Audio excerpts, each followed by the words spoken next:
Bapak Ibu, ketika saya menyampaikan ini bukan berarti saya mengatakan bahwa uang itu tidak penting. Terus saya meminta Bapak Ibu menganggap ya udah nggak usah bekerja, tidak ya. Ini lebih kepada orientasinya begitu. Ya. Jangan ada orang yang memegahkan diri.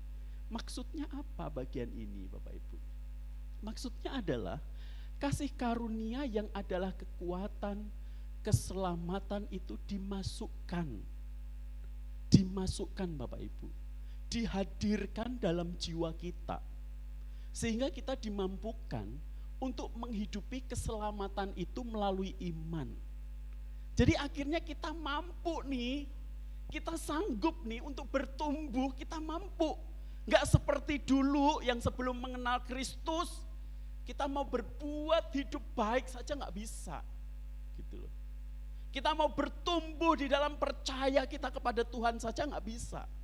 Tetapi justru ketika kita mengenal Kristus, kita dimampukan untuk menghidupi keselamatan itu melalui iman kita. Artinya apa Bapak Ibu? Seorang yang bernama Agustinus, ini adalah seorang bapak gereja. Dia menyampaikan hal ini sebagai it's implanted, ya, tumbuh, bergerak dan menghasilkan buah. Tetapi kenyataannya, ketika iman itu ditaruhkan di dalam diri kita dan kita tidak do something Bapak Ibu, itu gak bertumbuh loh. Kita diem-diem aja iman itu gak bertumbuh loh, serius.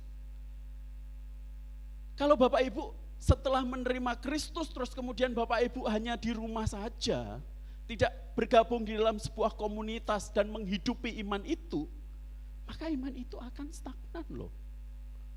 Maka seorang yang bernama Martin Luther itu mengatakan it's imputed, yang artinya iman atau anugerah itu dimasukkan Allah di dalam jiwa kita, tapi juga diikat dan dikaitkan dengan tubuh, darah, daging yang berdosa ini.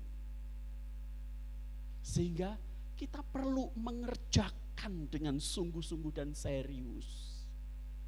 Kita tidak cukup puas dengan kemudian berdiam diri saja. Ya. Maka Filipi 2 ayat 12 sampai 13 mengatakan, hai saudara-saudaraku yang kekasih, kamu senantiasa taat. Karena itu tetaplah kerjakan keselamatanmu dengan takut dan gentar. Jadi iman dan anugerah itu harus dikerjakan Bapak Ibu.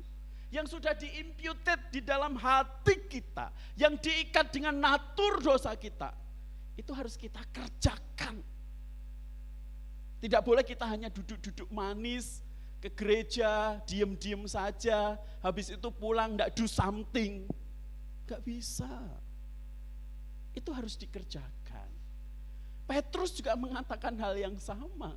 Justru karena itu, kamu harus dengan sungguh-sungguh, perhatikan, serius, berusaha untuk menambahkan kepada imanmu kebajikan, dan kepada kebajikan pengetahuan dan seterusnya sampai kepada kasih, ya, akan saudara-saudara, kasih akan semua orang, mengasihi satu dengan yang lain.